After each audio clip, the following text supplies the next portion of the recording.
আসসালামু আলাইকুম রহমতুল্লাহি ওয়াবারাকাতুহু। প্রিয় দর্শক শ্রোতা, শীতের সকালে হাজির হলাম। অনেকদিন পর ব্যস্ততার কারণে ভিডিও আপলোড করতে পারি না। দর্শক, এটি একটি হচ্ছে ফুলের গাছ। এই গাছটার একটা ছোট্ট ইতিহাস আছে। এটা যখন আমরা নার্সারি থেকে কিনে লাগিয়েছিলাম, তো গাছটা দেখতে পাচ্ছেন, এই যে এর হাড়গুলো পড়ে আছে, মানে আগের যে অংশ বিশেষগুলো সেগুলো যে দেখতে পাচ্ছেন। তো গাছটি মরে গিয়েছিল, একদম মরে গিয়েছিল। তো কেন জানি আমি চিন্তা করলাম যে মৃতকে আল্লাহ জীবিত করতে পারে। তো আমি এই টবটার মধ্যে পানি দিতে থাকলাম, অব্যাহত পানি দিতাম। একদম মরে মিশে গিয়েছিল, একদম মিশে, গাছের কোনো অস্তিত্ব ছিল না। কিন্তু আমি এই টবটা শুকাতে দিতাম না। আই মিন এটাকে আমি পানি দিতাম, অন্য অন্য গাছের সাথে এগুলোকে আমি পানি দিতাম।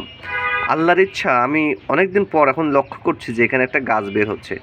আজকে সেই গাছটা এত বড় হয়ে গেছে। আমি আসলে চিন্তা করছি, আল্লাহ তাআলা যে বলেছেন যে তোমরা তো ছিলে নিষ্প্রাণ, অতঃপর তোমাদেরকে আমি প্রাণ সঞ্চার করেছি, অতঃপর তোমাদের মৃত্যুবরণ করতে হবে এবং আমার কাছে তোমাদের ফিরে আসতে হবে। তো আল্লাহ তাআলা যে মৃতকে জীবিত করতে পারে, তার একটা জ্বলন্ত উদাহরণ হচ্ছে গাছটা। আমি আসলে খুব আশ্চর্য হয়ে গেছি যে আল্লাহ যে মৃত থেকে জীবিত করতে পারেন।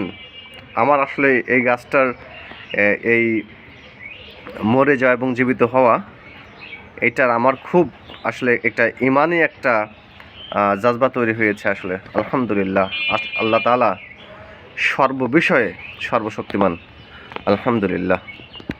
তো দর্শক, অনেকদিন যাবত আসলে ভিডিও দিতে পারি না। তো আজকে চিন্তা করলাম যে একটা ভিডিও দিই আমাদের এই ছাদ বাগানের। দর্শক, এখানে আসলে আমাদের যে এই ছাদ বাগানটায় অনেক গাছ হয়ে গেছে, মানে গাছের পরিমাণটা একটু বেশি হয়ে গেছে। তো তারপর আমরা একটু সেটআপটা চেঞ্জ করার চেষ্টা করছি। দর্শক, আমাদের এই যে সারিগুলোতে, প্রথম সারিতে রয়েছে, এগুলো সব ফুলের গাছ। এই যে মেহেদি গাছ দেখতে পাচ্ছেন, আর এখানে যে একটা লেচু গাছ দিয়েছি টবের মধ্যে। আবার এই গাছটা প্রায় মরে গিয়েছিল, দেখতে পাচ্ছেন। এই যে এটা হচ্ছে তুলসী পাতা। তো এটা আবার মোটামুটি এটা আবার জীবিত হচ্ছে।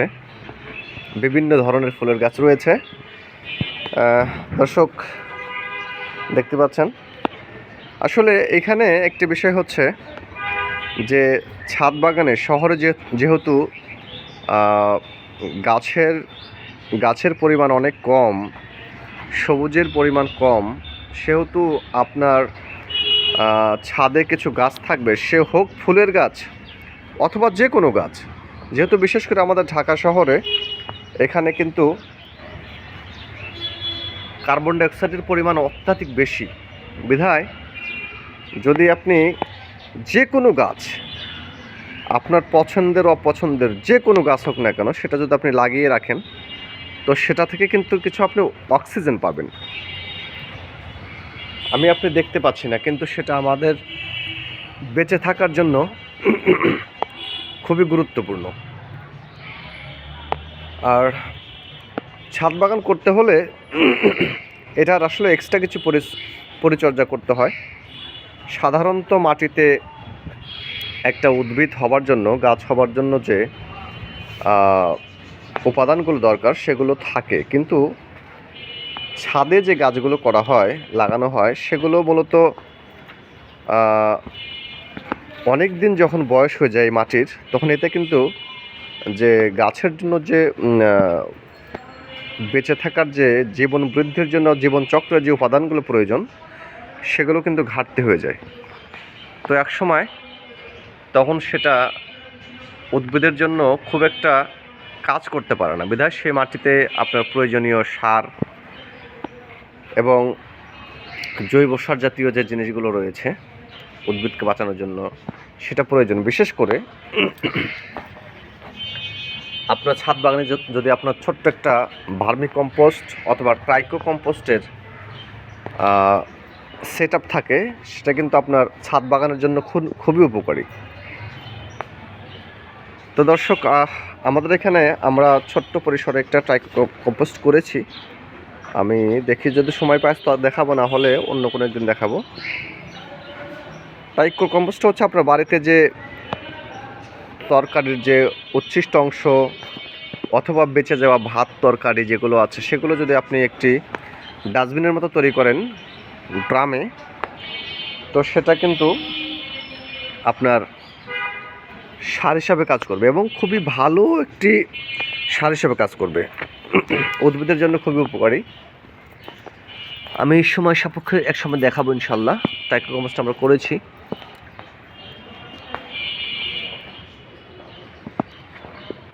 তো দর্শক, যারা আপনার গ্রামে বাস করেন তাদের অনেক পতিত জমি পড়ে থাকে, অবশ্যই কোনো জমি ফেলে রাখবেন না, কিছু না কিছু করবেন। সেটা আপনার সবজি করতে পারেন, আপনি ফল করতে পারেন, শাকসবজি ভেজিটেবলসের সেট আপ করতে পারেন। আর ছাদ বাগানে যারা শহরে বাস করেন তারা অবশ্যই যদি আপনার ছাদ অথবা কিছুটা অনেক সময় বেলকনিতে কিছুটা জায়গা থাকে, কিছু না কিছু করবেন ইনশাল্লাহ। কিছু না হোক সেখান থেকে আপনি কিছু অক্সিজেন পাবেন। তো দর্শক, আরেকটু উপরে যাই, চলেন দেখাই আপনাদেরকে। আজকে অ্যাকচুয়ালি একটু সময় পেলাম। এখানে কিছু আমি দিয়েছিলাম, এগুলো হচ্ছে মূলার শাক। শাকগুলো ভালো হয়েছে, অনেক সুন্দর হয়েছে মূলার শাকগুলো। আসলে পরিচর্যা এরকম করা হয় না, পরিচর্যা পেলে ছাদ বাগানে অনেক কিছু করা সম্ভব। তো আমি একটু চেষ্টা করছি ছাদের এই গাছগুলো এবং কিছু সবজির চাষ করার জন্য। তো দর্শকের যে এখানে একটি লাউ গাছ লাগিয়েছিলাম, লাউ গাছ, তো এটা বড় হচ্ছে, কিন্তু এটার একটা সমস্যা হচ্ছে কি যে এখানে ওই চড়ুই পাখি আসে, চড়ুই পাখি, এরা এই যে লাউ গাছের কচি পাতাগুলো ঠুকরে খেয়ে ফেলে। দেখতে পাচ্ছেন, এটা কিন্তু কোনো রোগ নয়, এটা ওই যে পাখিগুলো এসে এই পাতাগুলো ওরা খেয়ে ফেলে। এটা নেট দিলে সম্ভবত ভালো হতো। আর এখানে যে এটা মরিচের গাছ দিয়েছিলাম, গাছটা হয় না। এই যে পুঁই শাকগুলো হচ্ছে, এটা পুঁই শাক, এটা হচ্ছে।